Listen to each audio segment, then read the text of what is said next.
Hi, it's a quick video screen capture for Paul and Charlotte and possibly Jenny as well. Charlotte sent me an email saying that you were thinking maybe it would be a good idea to reorder the home page and move the news up higher and the links to the different sort of services, etc., further down the page. Now, to a degree, I'm in business, and in business the client is always right. However, I feel it's pertinent to point out that I think this would actually be a bad idea and a mistake, and I'm going to try and use this video to explain why I think that would be the wrong idea.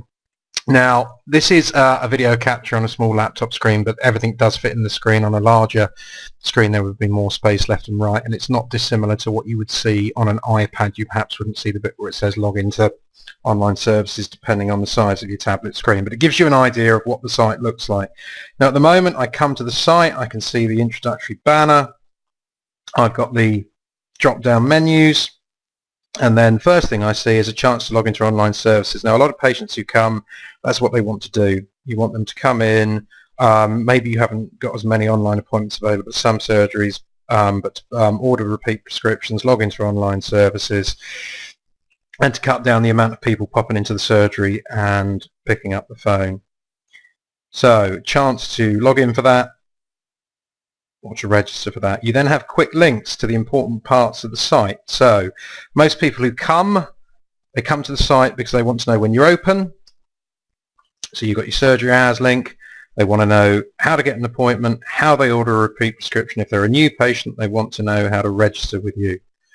A lot of people want to know which NH services are available. Do you have an asthma clinic? When do you run your GP surgeries? What's available at the surgery? Some people want private services. Obviously that's a revenue raiser for the surgery outside of your core general and enhanced medical services. The self-help guide, hopefully you point people in that direction. It cuts down the number of people that phone up for advice. People are quite nosy, want to find something out about the doctors. Right, and then there's just some other links here. One to the patient participation group, where patients can leave a review, basic first aid advice and out-of-hours cover. These bottom four perhaps aren't so important as the 8 above. You then get your practice news and updates.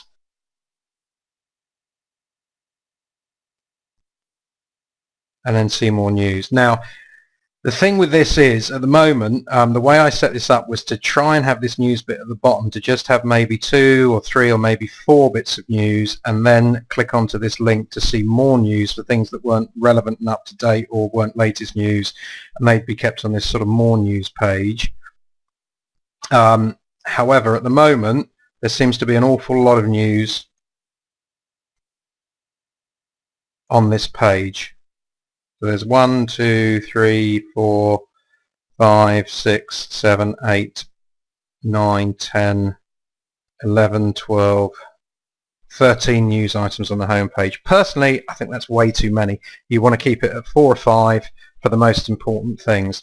Now, I understand to a degree what you're saying with the news and updates, or can we have it up higher? It might be an idea to somewhere around here near the top. If you have an urgent and important news flash, so our computer systems are down, our phone systems aren't working, or the practice is going to be closed, it might be an idea to have that nearer the top of the screen for just one maybe major practice alert to alert patients of something that's going on. In terms of the news, people don't come along to the website to find out that there's a strawberry tea. Now, the new appointment system running from 10th of July, that might be an important thing that should be near the top of the screen. But people come because they want to know how to book an appointment, how to order their repeat prescription, how to register you, with what hours are you open. And we know this, and I know this because I've been building GP surgery websites for 15 years. I've done over 150 of them. For each of them we have, now this is available to you in the content management system, links to the Google Analytics, and it shows you where patients go. So generally it shows you, it's slightly different on a month-to-month view, but generally you will find in all these ones that I build that it's things like, all right, okay, people go to the appointments, the online services page, the surgery hours page, the NHS services, nor registering. Normally also the prescriptions is high up on this one. In this particular month it isn't. On previous months I have looked back for the Steyning Health Centre, it is. So I think it would be remiss to move them further down the page where people can't see them. If you have them further down the page, people come here, as I say, they want to find out this information, they want to know where to go.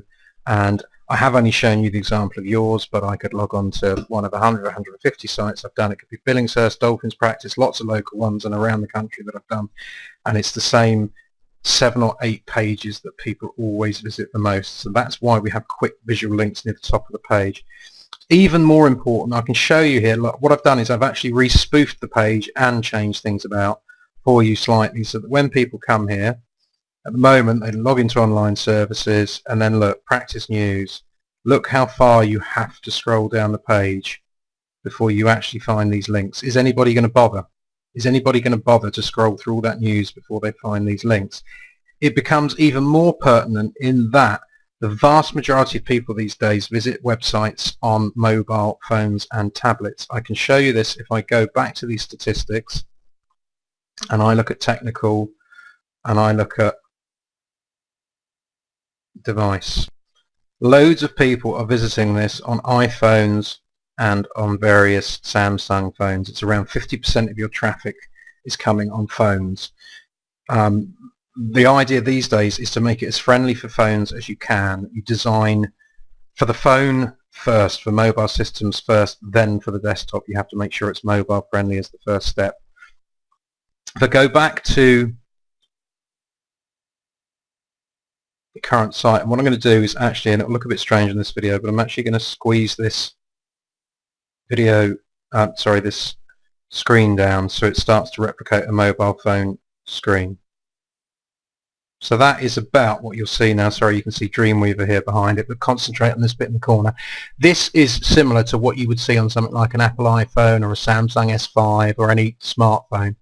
So at the moment, you would have your drop-down menu here. If you were to tap on that with your finger, you'd see these log on to online services buttons, and then you'd see these quick links to the important things as you're scrolling down, and then you'd hit the news further down the page.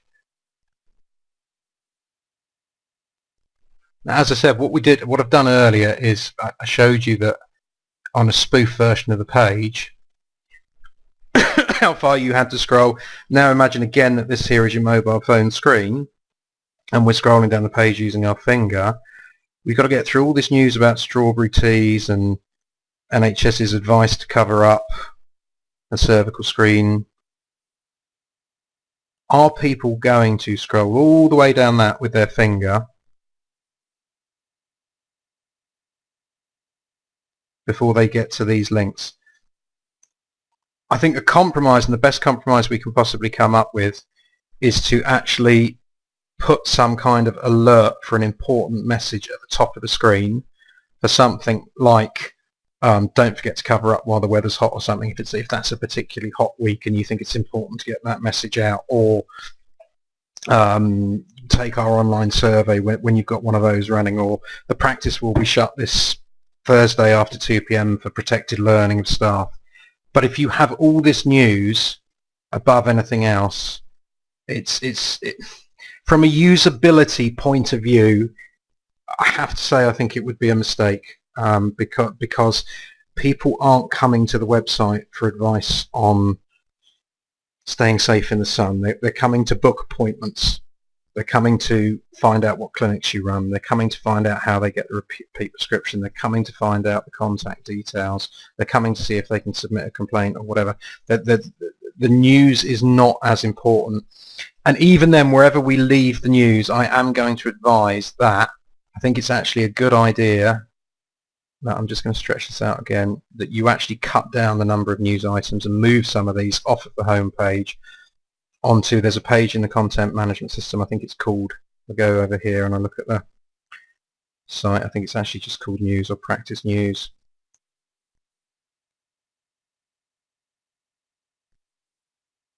News. You should move some of them onto this news page and off the home page. Otherwise there's just too much content on the home page and far too much scrolling involved.